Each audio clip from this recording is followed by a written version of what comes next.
Welcome to Heart, Soul and Melanin. I'm your storyteller.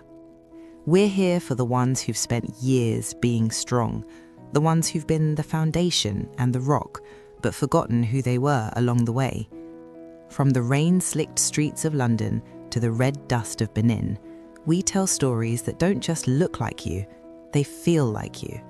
Real stakes, real history, real love. Subscribe, and let's find our way home together. Eniola felt him before she saw him. Not the man himself, but the shift in the room. The way air moves when someone who takes up space walks into it. 10 a.m. She stood at the window of the 29th floor boardroom, the Shard's view of London dissolving into streaks of neon through the October rain. It was heavy, that rain, the kind of rhythmic downpour that made everything feel charged. Her reflection stared back from the darkened glass. Reese blazer in midnight blue, silk blouse, Brazilian weave falling in a flawless line past her shoulders. Her natural beauty transformed into a mask of contours and colours. Lipstick a dark red that conveyed the appropriate level of confidence. Professional, polished, perfect. The door opened behind her.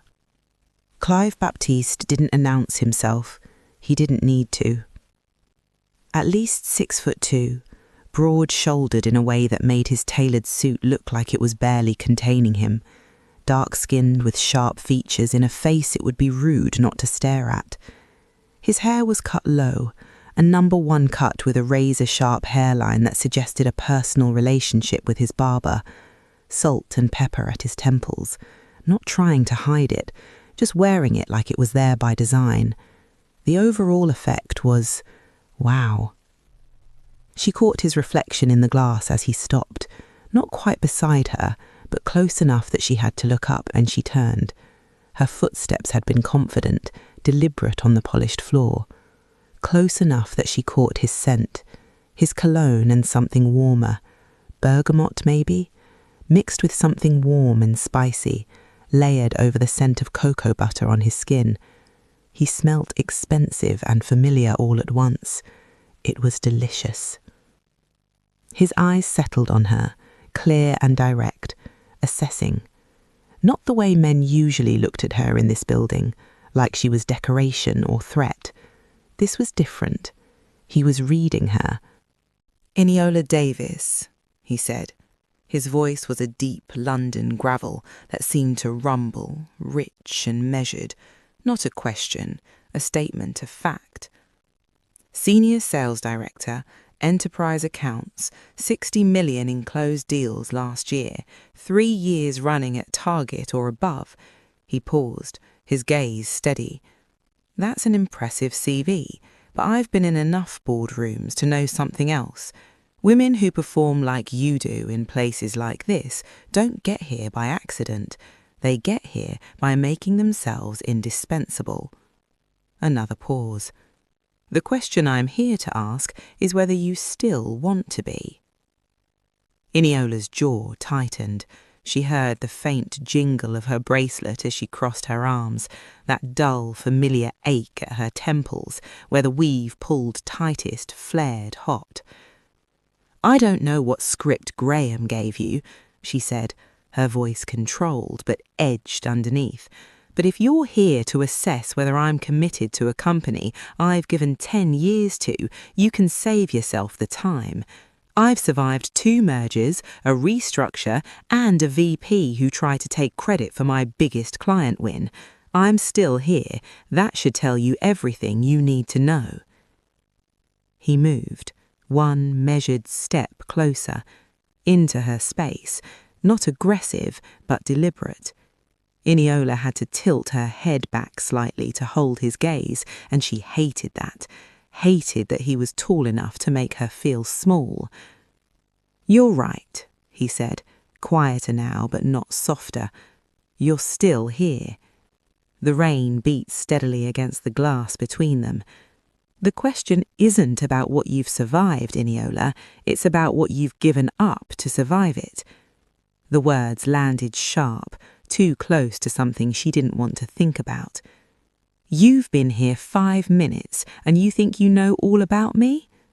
"You're right, I don't know you," he agreed, "but I know what it looks like when someone's running at 110% capacity for so long they've forgotten what full actually feels like.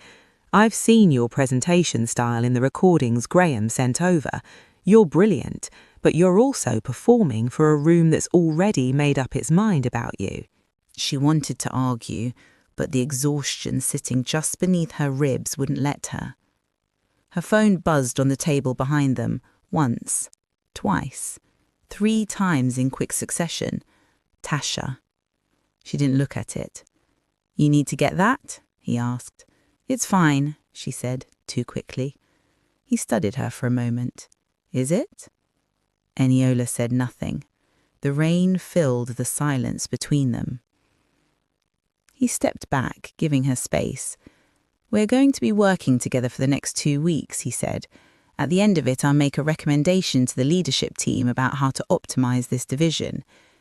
There was something almost sympathetic in his voice when he added, "I'm good at what I do, Eniola, which means I see things people would rather keep hidden.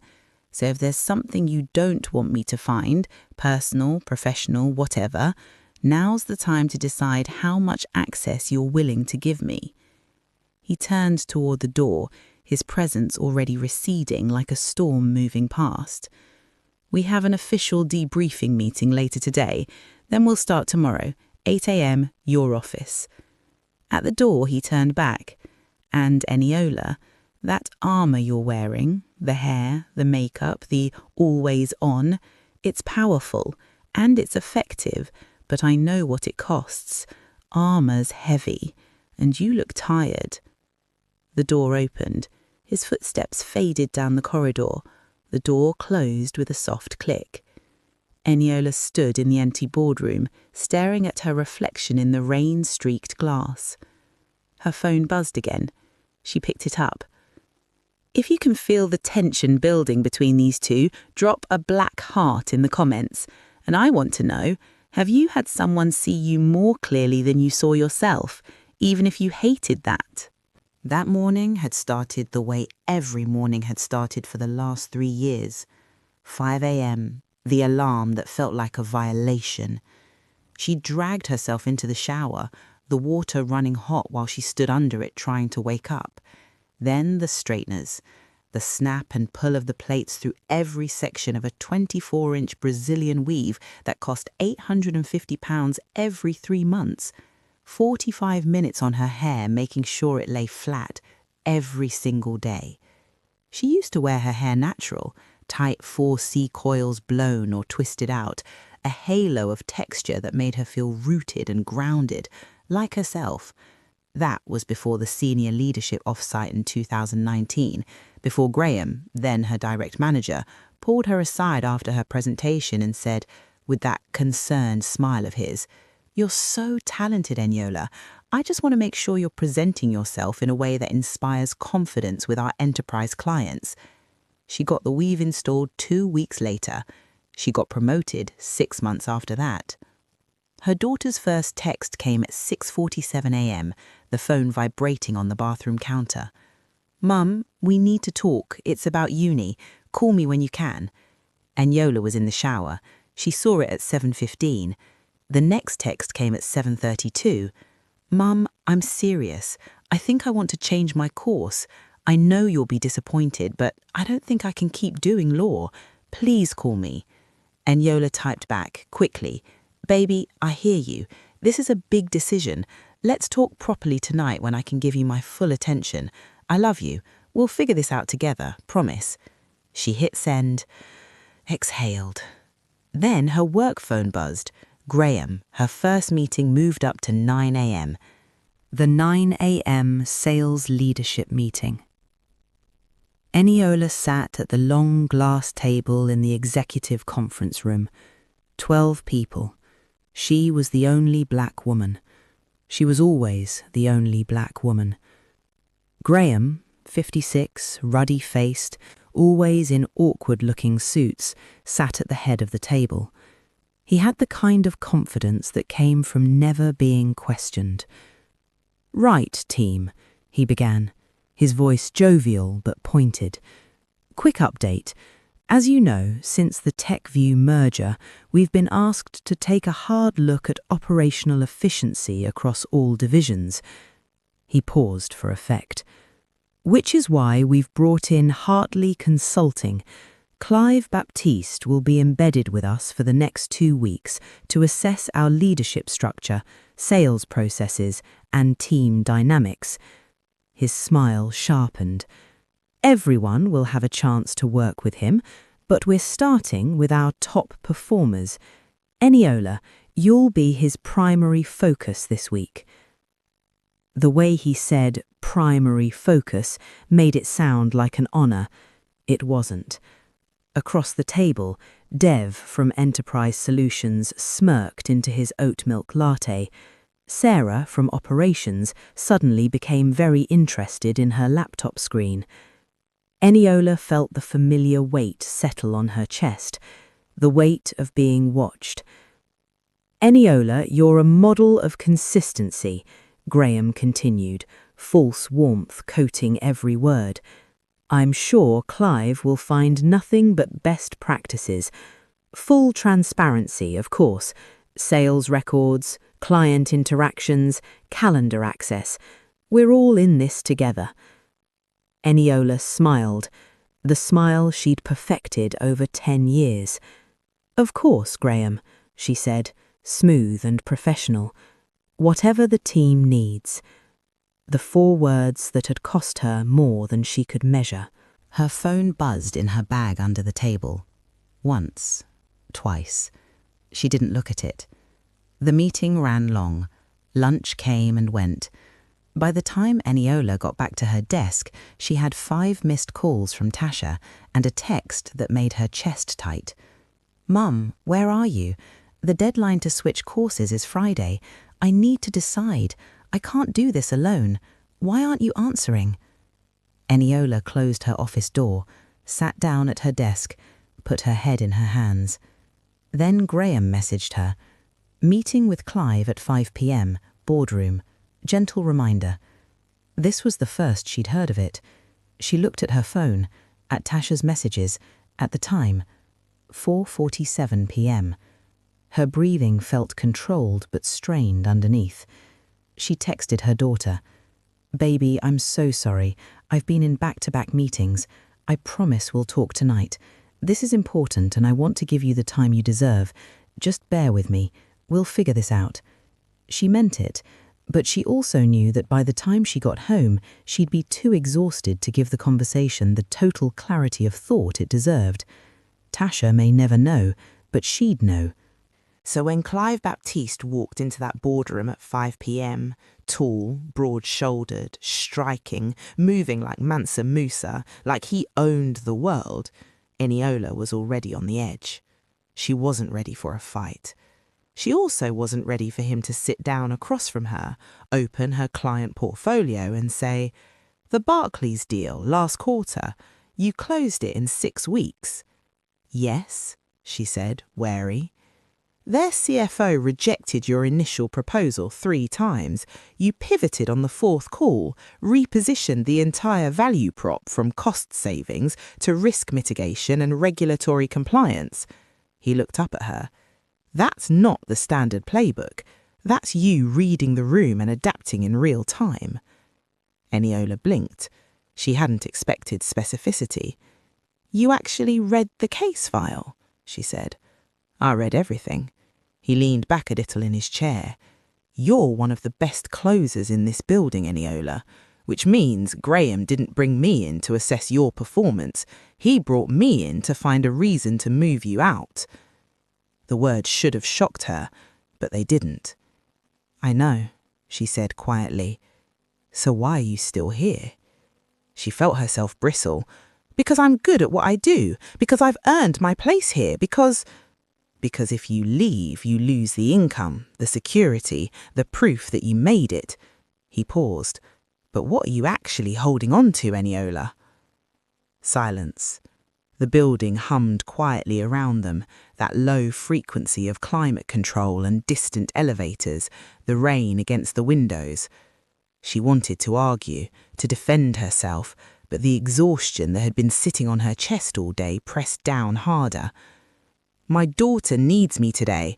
She's 19, she's struggling at uni, she wants to change her entire course, and she's terrified to tell me because she thinks I'll be disappointed.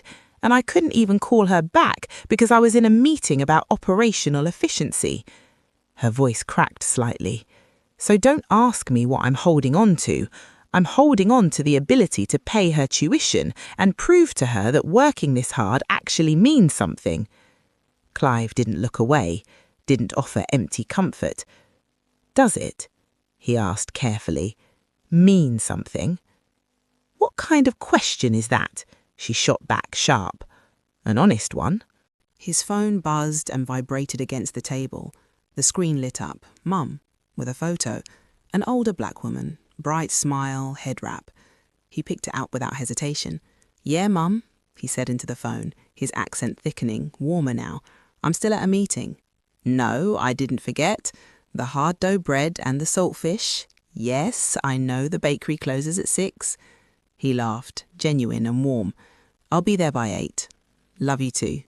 He ended the call. When he looked up, Eniola was staring at him. What? He asked.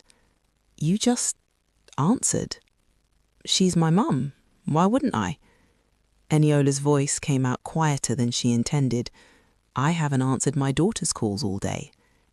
The silence between them shifted. Something unspoken passed through it.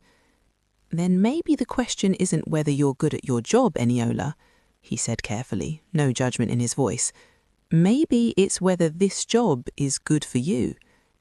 The rain softened slightly against the windows. Eniola watched him, the way he filled the space without apology, the way he'd answered his mother's call in the middle of a work conversation like it was the most natural thing in the world, the way he sat across from her, close enough that she could still catch that scent, bergamot and spice and cocoa butter, and didn't try to fix her, just saw her. Why are you telling me this? She asked softly. Because in 2 weeks I have to sit in a room with Graham and the executive team and tell them what I found. He paused. And before I do that, I need to know something. What? If you could walk away from this right now, no consequences, no fear, would you? The question hung in the air like the rain against the glass. Eniola opened her mouth, closed it. For the first time in years, she didn't have an answer. Both of them breathed in the thick silence. The rain continued its steady rhythm outside. He stood, gathering his things. Think about it. We're still meeting tomorrow morning, 8 a.m., your office. At the door, he turned back. And Eniola? Yeah? Call your daughter tonight. Whatever Graham needs can wait. The door opened. His footsteps faded down the corridor. Eniola stood in the empty boardroom, her reflection staring back at her in the rain-dark glass. 52 floors above a city that had swallowed 10 years of her life. Her phone sat on the table, silent now, waiting. She picked it up. Her thumb unlocked the screen. She hesitated for just a moment, then pressed call. The line rang once, twice. Mum, Tasha's voice, young and relieved. Baby, Eniola said, her voice soft, breaking slightly. I'm so sorry. Talk to me. Tell me everything. She didn't leave the boardroom until after 7. But for the first time in months, Eniola Davies chose her daughter over a deadline. And somewhere in the back of her mind, she could still feel the weight of Clive Baptiste's question. If you could walk away, would you? The rain continued outside, steady and cleansing. Somewhere deep inside, it was as if it was washing away the conflict to expose hope, warm, hopeful, and waiting to be claimed. Clive is not what Eniola expected, and he's got her all sorts of confused. But is he right? Should she be rethinking her options? And will she? And Clive, why is he taking this approach with her? Is this some elaborate game that's part of his business strategy? What's his real motivation? 7:42 a.m. Eniola arrived at her office early to prepare, to armour herself before Clive Baptiste showed up and started seeing things she'd rather keep hidden. She'd barely slept. Every time she closed her eyes, she saw him standing in that boardroom, felt the weight of his question, if you could walk away, would you? She'd called Tash again. They'd talked for an hour, about law, about psychology, about fear and disappointment, and all the things mothers and daughters don't say until it's almost too late. Tasha had fallen asleep mid-conversation, exhausted and relieved. Eniola had stayed on the line just to hear her breathe. Outside, the morning city sounds filtered up, light traffic on the Thames, the distant horn of a delivery truck. Somewhere in the building, a coffee machine gurgled. She unlocked her office door with a soft click and stopped. Clive was already there, sitting in her chair, not behind her desk like he owned it, but turned toward the window, looking out at the Thames in the grey morning light. 2 coffee cups sat on her desk, steam rising. He turned when she entered. The salt and pepper at his temples caught the light. Those dark eyes tracked her movement across the room. "You're early?" she said, trying to sound professional, trying not to notice the way his white shirt was rolled to his forearms, the dark skin of his arms a contrast that made her throat tight. "So are you," he said. His voice was morning rough, deeper than yesterday, the South London in it more pronounced, like he hadn't put on his professional polish yet. He stood, 6'2" of him unfolding from her chair. She'd forgotten how much space he took up. "I brought coffee," he said, gesturing to her desk. "Black, no sugar. You had 3 cups yesterday, never added anything." Eniola set her bag down slowly. "You were watching me drink coffee." "I was watching you perform. There's a difference." He moved toward her desk, handed her a cup. Their fingers brushed. His hands were large, broad palms, long fingers, the kind of hands that looked like they knew how to hold things carefully. She pulled back too quickly. The coffee sloshed. "Careful," he said, and there was something in his voice, something low and intimate that made her aware of how small her office suddenly felt. He smelled expensive and familiar at all once. "How was the call with your daughter?" he asked. She blinked. Deflect, redirect, stay professional. "That's not relevant to your assessment." "It's relevant to you," he said simply, "which makes it relevant." Silence. Her computer hummed as it booted. The city waking beyond the window felt distant, muffled. Eniola sat down at her desk, took a sip of coffee. Perfect temperature, perfect strength. He'd paid attention. "She told him," she said finally, "about her wanting to change courses, about why she was afraid to tell me. And I told her to do what makes her happy, even if it's not what I planned." Her voice cracked slightly on the last word. "Even if it's not what I planned." Clive sat down across from her, leaned forward, elbows on his knees. The movement brought him closer. That scent again. She fought the urge to lean in. "That must have been hard," he said quietly. "Letting go of my dream for her." Eniola laughed, but it came out bitter. "Or admitting I was living through her because I gave up my own." "Both." She studied him. The concern in his face wasn't professional courtesy, it was real. "We can do this 2 ways, he said, his voice pitched low just for her. "You can perform for me the way you perform for Graham and everyone else in this building. Give me the polished answers, the corporate script." He paused, held her gaze. "Or you can let me see the real problem. One of those ways helps you, the other way helps him." Her breathing came out in a long exhale.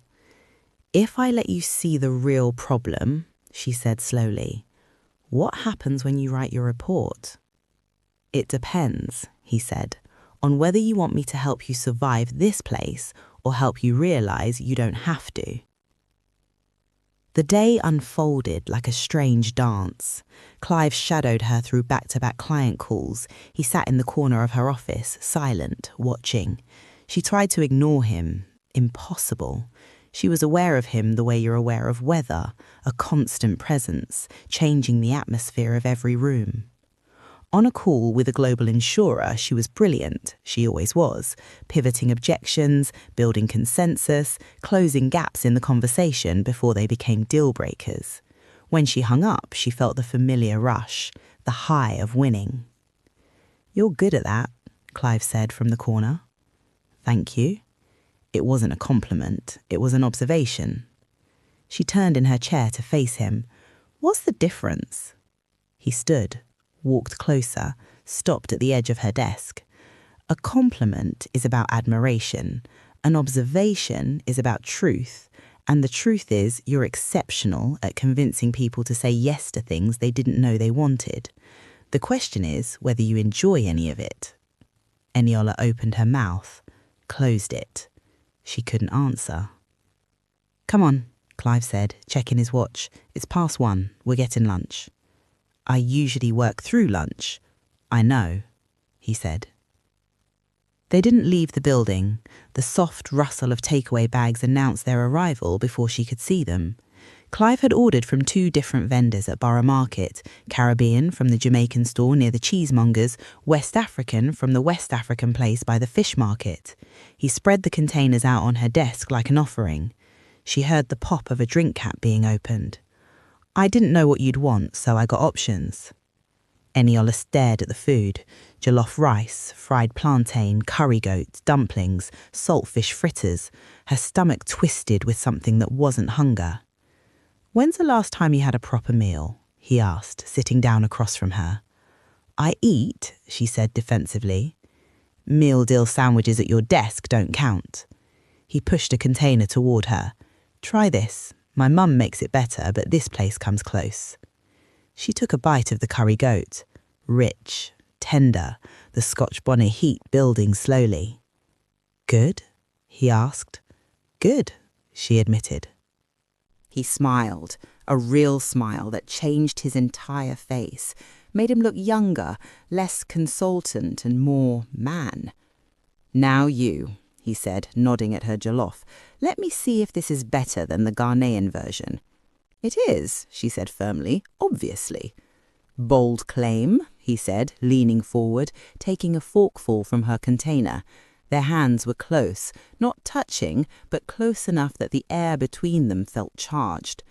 He ate, considered. "It's good," he admitted, "but I'm not conceding the argument." "Of course you're not," she said, matching his smile. "You're Caribbean. You people are stubborn." "You people?" He raised an eyebrow, amused. "And what are you, Nigerians?" "Right," she said, matching his smile. "We're right." He laughed, a deep, warm sound that seemed to fill the small space between them. Eniola felt something in her chest loosen, something that had been clenched tight for years.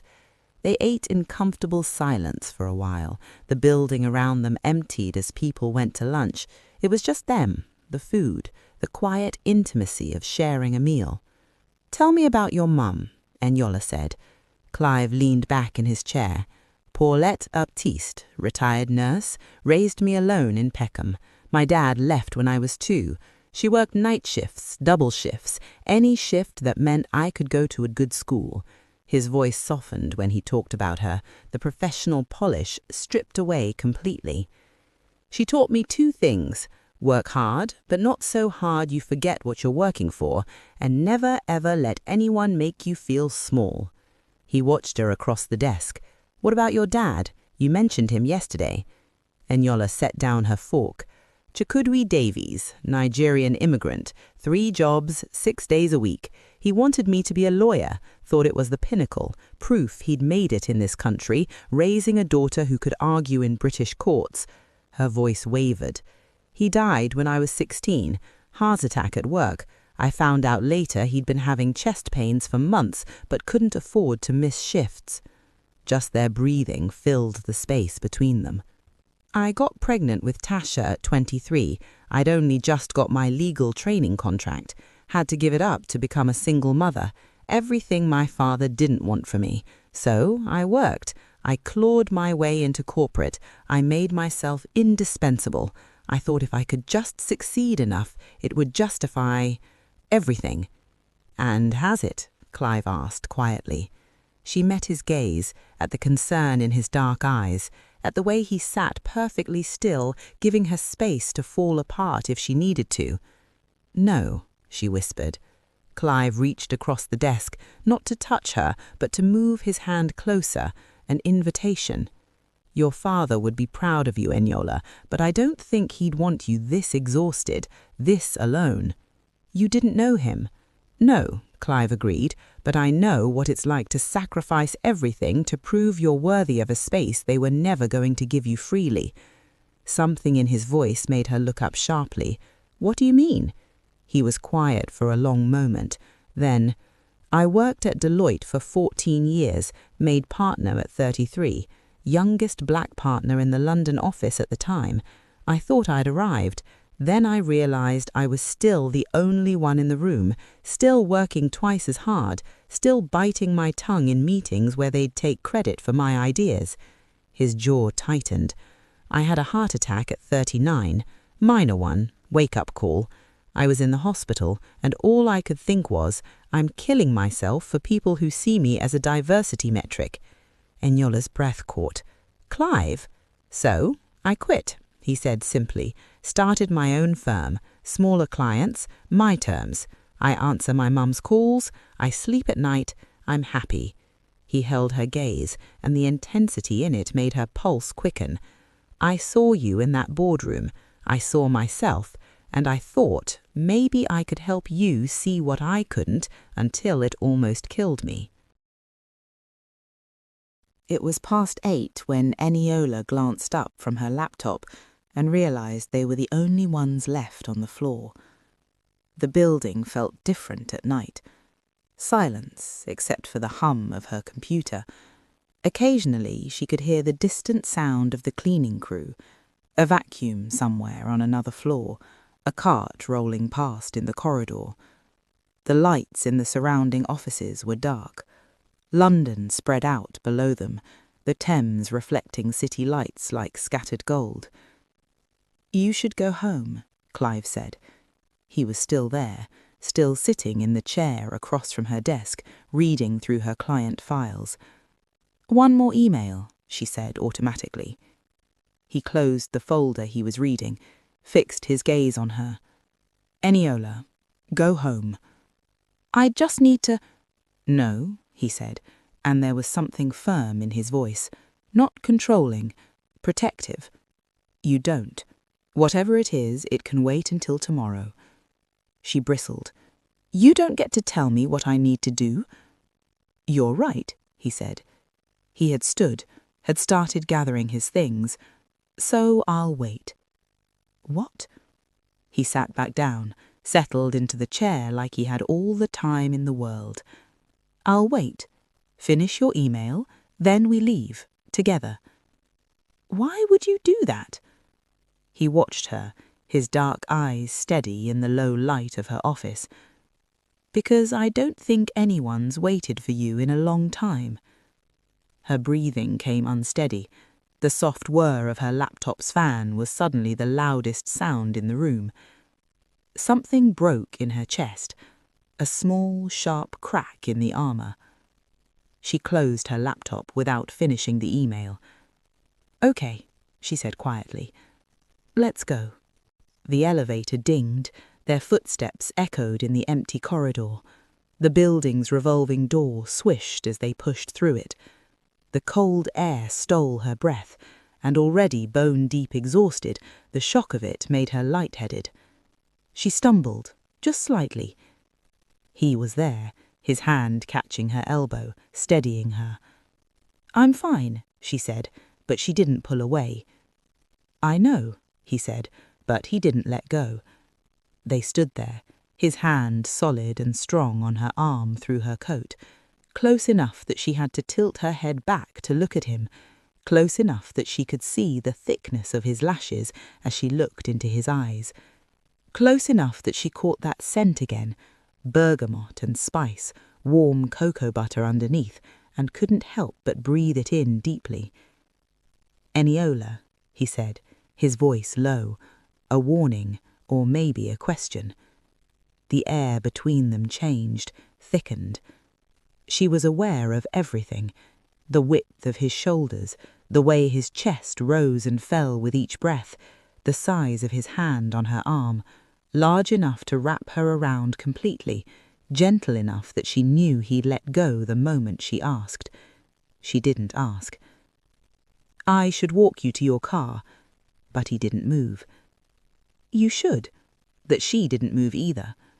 For a moment, a breathless, impossible moment, she thought he might kiss her, or she might kiss him. The wanting was a physical thing, a pull low in her stomach. Her skin felt too tight. But then he stepped back, professional boundary snapping back into place like elastic. He cleared his throat. "Come on, car park." Their footsteps echoed in the underground car park. Then they heard it. Rain, sudden and heavy, drumming against the concrete ramp leading up to street level. The rain started as they reached the car park exit, not gentle, a downpour. Eniola stopped at the threshold, staring out at her car 20 meters away. "Of course," she muttered. Clive shouldered off his coat, held it over both their heads. "Come on, run." They ran, his arm around her shoulders, holding the coat like a shelter, her body pressed against his side, the warmth of him, the solid mass of him, the way her breath caught every time they moved in sync. By the time they reached her car, they were both breathless, laughing. The coat had done almost nothing. They were soaked. Eniola fumbled with her keys. Her hands were shaking, not from the cold. "Here," Clive said, taking them from her. His fingers brushed hers. She felt the touch like electricity. He unlocked the car, opened the door for her. They stood there in the rain, water running down his face, the front of his white shirt clinging to the muscles of his shoulders and chest, his hair glistening, the streetlights turning the droplets on his dark skin into something luminous. He was beautiful. The thought hit him like a fist. Not handsome, not attractive, beautiful, in a way that made her ache. "What would you do?" he asked suddenly, his voice almost lost under the sound of rain. Eniola laughed, bitter, exhausted. "I don't know. I've never let myself imagine it. Maybe it's time to start." He opened her car door wider. Their hands brushed again as she took back her keys. The touch lingered, his thumb grazing the inside of her wrist, just for a second. Maybe accidental, maybe not. She glanced up at him, rain streaming down both their faces, his dark eyes locked on hers. "Clive," she whispered. Not a question, not a statement, just his name. "Get in the car, Eniola," he said softly, but there was heat in his voice, restraint that sounded like it cost him. She got in the car. He closed the door. Through the rain-streaked window, she watched him walk back toward the building. Broad shoulders, slow, deliberate steps. He didn't run, even in the downpour. She sat there, engine running, the windshield wipers beating their rhythm, watching him disappear into the building. Then she drove home. Later that night, Eniola couldn't sleep. She lay in bed, staring at the ceiling, the blue light of her phone illuminating her room. 2 texts from Clive sat on her screen. "I stopped being objective the moment I realised I cared whether you chose yourself.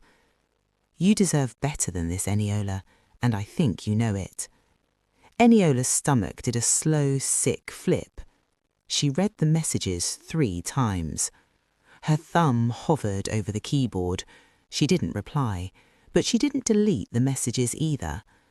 In 10 years at this firm, she had seen allies turn into executioners the moment a bonus was on the line. Was Clive genuinely risking his career for her? Or was this a sophisticated audit technique, getting her to admit her lack of commitment so he could hand Graham the perfect excuse to fire her without a payout? If she trusted him and he threw her to the wolves in that boardroom, she wouldn't just lose her job, she'd lose Tasha's tuition, her security, and everything she'd spent a decade forging. She stared at the ceiling as the rain softened against the glass.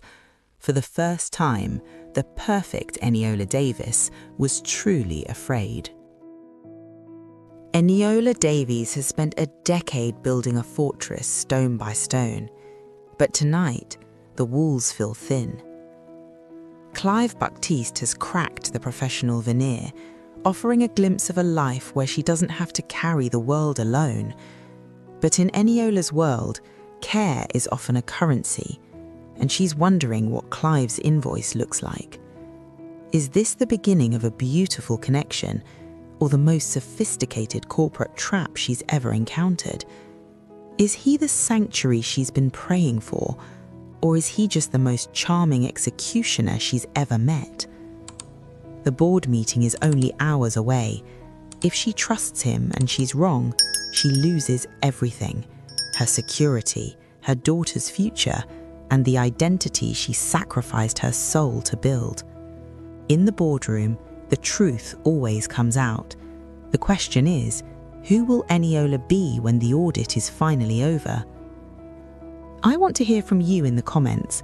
In her position, would you reply to that text, or would you delete it and prepare for war? 1 month after Clive first strode into the boardroom, the atmosphere on the 29th floor was brittle. Eniola didn't sit in on the presentation of the report. She was a senior director, not a senior leader. Clive debriefed the executive committee behind closed doors. She sat in her office, her hand steady on a lukewarm mug of herbal tea, watching the rain blur the London skyline. Inside the boardroom, Clive stood at the front, his presentation laying out the cold, hard data. "Let's begin," Graham said, his voice all false warmth and corporate pleasantries. Papers rustled as people settled in. "Clive, walk us through your assessment." Clive pressed a button. The first slide appeared. Data, charts, her performance metrics laid bare. "Eniola Davies has been with this company for 10 years, he began, his voice steady, professional. Her quarterly revenue averages £15 million in closed deals. That's £60 million annually. Her client retention rate is 94%, well above industry standard. Her team consistently exceeds targets." Graham shifted in his seat. This wasn't what he wanted to hear. "However," Clive continued, "there are concerns about long-term sustainability." Graham leaned forward, smelling blood in the water. Clive continued. "The current structure," he said, his voice taking on an edge, "places unsustainable pressure on senior leaders. Eniola's workload is 40% above industry standard for a sales director at her level. She and her team manage 69 enterprise accounts. The recommended maximum is 45. She has 2 direct reports despite generating revenue that would typically support a team of 4. He clicked to the next slide. More data, more evidence. "The company is extracting maximum value while providing minimal structural support. This isn't a performance issue, this is an organizational design failure." The room went quiet. Someone cleared their throat nervously. "What are you saying?" Graham asked, his voice tight. Clive turned to face him directly. "I'm saying that if you want to retain talent like Eniola Davies, you need to restructure the role. Add more team support, reduce client load to sustainable levels, increase compensation to reflect actual value delivered." He paused, let it land. "Otherwise, you'll lose her. And based on her pipeline and the institutional knowledge she holds, that would cost you approximately 15 to 20 million pounds in annual revenue, conservatively. Graham's face went a decidedly purple shade. We brought you here for efficiency, Clive, not a talent review. This is efficiency. My recommendation is a total restructure of her department and immediate increase in headcount support. Otherwise, you're just waiting for her to break. Graham didn't offer a deal. He thanked Clive for his report and informed him that the committee would deliberate. The meeting ended 30 minutes earlier than planned. Eniola caught Clive at the elevators. "What did you just do?" she asked, her voice low. "I told them the truth," he said simply. "You just made yourself an enemy. Graham will make sure you never work with this firm again, and with others." Clive stepped closer, the scent of bergamot in spice wrapping around her. "There are other clients, Ola. There's only one of you." 10 days later, Graham called Eniola into his office. He looked tired, his ruddy face damp with sweat. "After Clive's assessment," Graham began, the word sour in his mouth, "the leadership team has agreed to implement some structural changes, effective immediately." He slid a document across the desk. New org chart, her name at the top, 2 more direct reports beneath her, client load reduced, salary unchanged. "We value you, Eniola," he said, trying to sound sincere. "We want to make sure you have the support you need to continue thriving here." She picked up the document, read it slowly. It was everything she'd needed 3 years ago, but sitting in Graham's office, listening to him pretend to care, watching him try to make this seem like a gift instead of damage control, she realized the cost. Even with more support, even with the reduced load, she'd still be here, in this building, reporting to this man, performing for people who only valued her when forced to. "I need to think about it," she said. Graham blinked. "Think about it? Eniola, this is a significant investment from the company. "I need to think about it," she repeated, standing. "I'll let you know by end of week." She left before he could respond. That night, Eniola sat on her sofa and felt a weight lift off her own chest. She didn't want the restructured job. She didn't want to report to a man who only valued her when a consultant pointed a gun at his revenue. She texted Clive, "Your office, tomorrow, 7 p.m. Clive's office was a quiet building by Waterloo Station. Eniola arrived at 7:03 p.m, wearing jeans and a fitted jumper, her corporate armour left at home. Still the weave, but minimal makeup and a weight off her shoulders. She knocked. "Come in," his voice called from inside. She opened the door. He was standing by the window, looking out at the Thames. He'd changed too. Dark jeans, a simple shirt, sleeves rolled up. No consultant uniform. Just Clive. He turned when she entered. Those dark eyes tracked her across the room. "You came," he said. "I used to." "I did."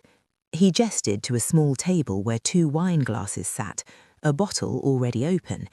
He poured. The wine glug-glugged softly into the glasses. He handed her one. Their fingers blushed, that familiar spark. They sat, not across from each other this time, on the same side of the table, close enough that their knees almost touched. "I'm leaving. I'm giving notice next week.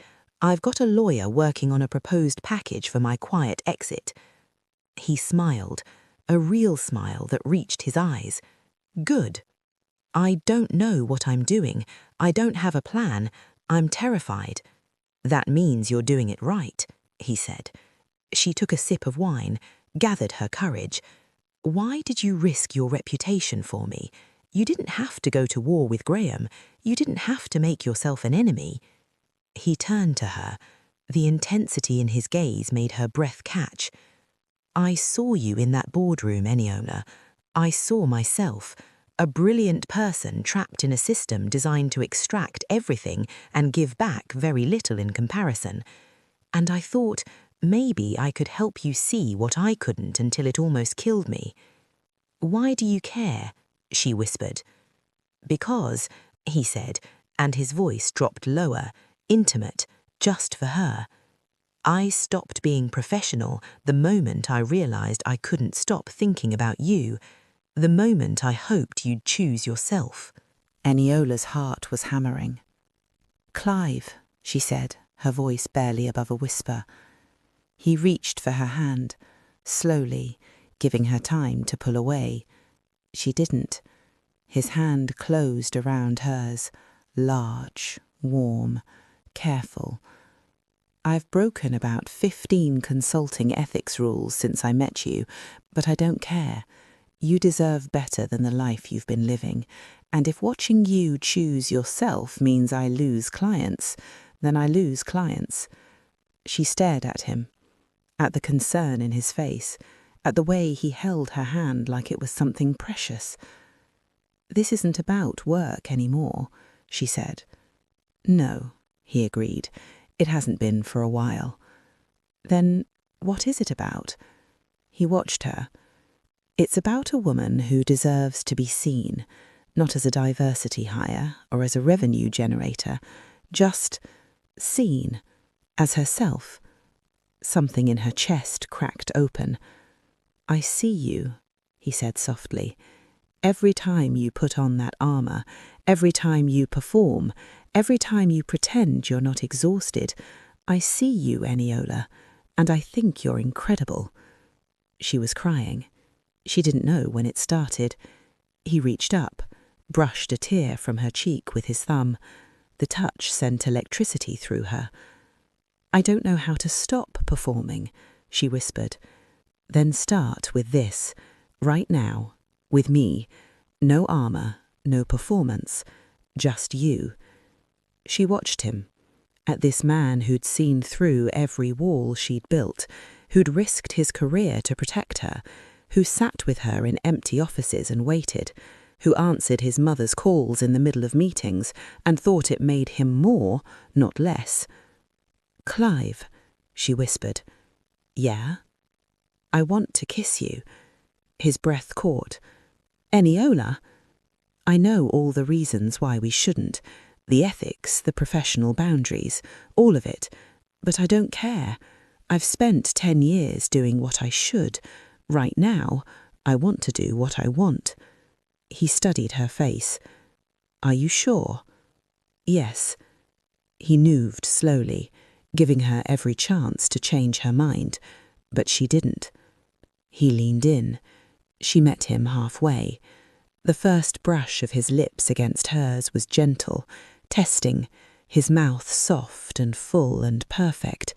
He tasted like wine and something darker, something that made her stomach clench with want.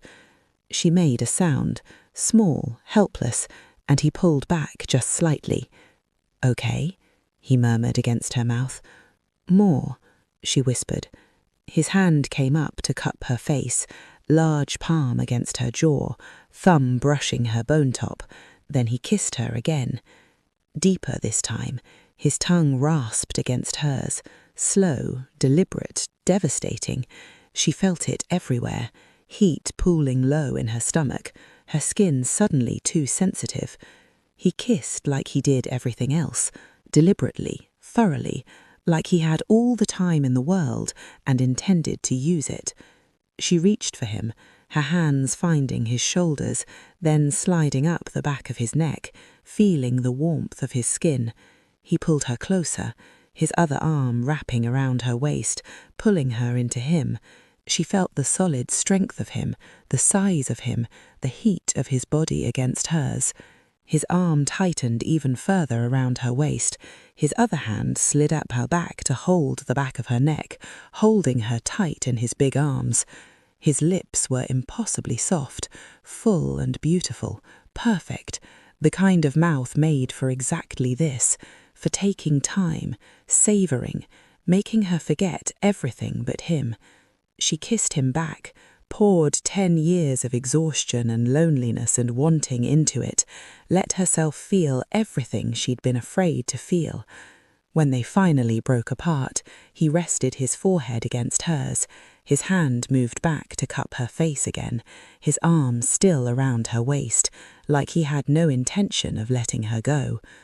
"You," he breathed, his voice low and deep. "Yes," she whispered.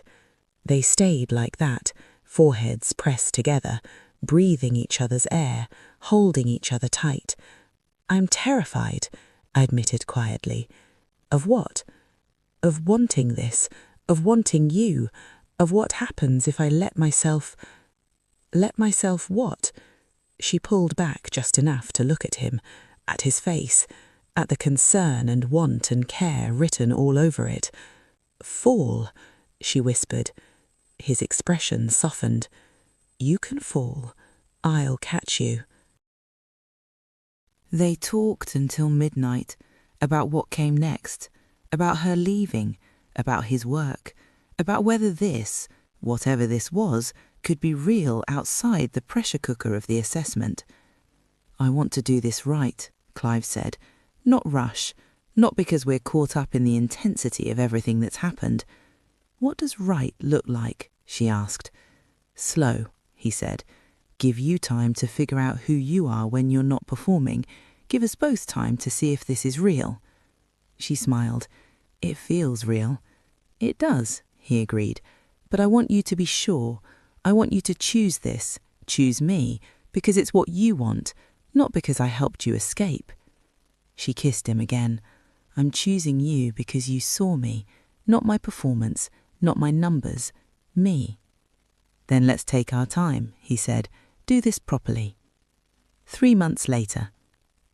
Morning sounds filled the flat, birds outside the window, a coffee pot brewing somewhere nearby, soft laughter drifting up from the street below. Eniola had left her job. She was freelance consulting now, smaller start-up and scale-up clients, her terms, her schedule. She worked from home 2 days a week, spent 2 days in a workspace, and 1 day doing whatever she chose to do. The weave was gone, and she'd locked up her hair, baby locks emerging, forming, free. Tasha had switched to psychology. She was thriving. And Clive was careful, patient. They dated properly, dinners, shows, gigs, exhibitions. They'd done a dinner and dance, an Amapiano event, whatever they wanted to experience together. Their conversations lasted hours. He never pushed, never rushed, just showed up, consistently. He made her laugh, made her think, made her feel seen in ways she'd never experienced. One Sunday morning they were in his kitchen in Peckham cooking breakfast together. He was humming along to the radio, moving through his space with that same deliberate confidence he brought to everything. She'd been spending every weekend here for the past month. His flat was large but warm, full of books and art and plants his mother had given him. Speaking of whom, a key turned in the door. The door opened. "Clive, baby, I brought plantain," a woman's voice, warm and knowing. Paulette stopped in the doorway, saw Eniola. Her face broke into a smile. "Oh, you must be Eniola," she said in her sing-song Trini accent, clearly delighted.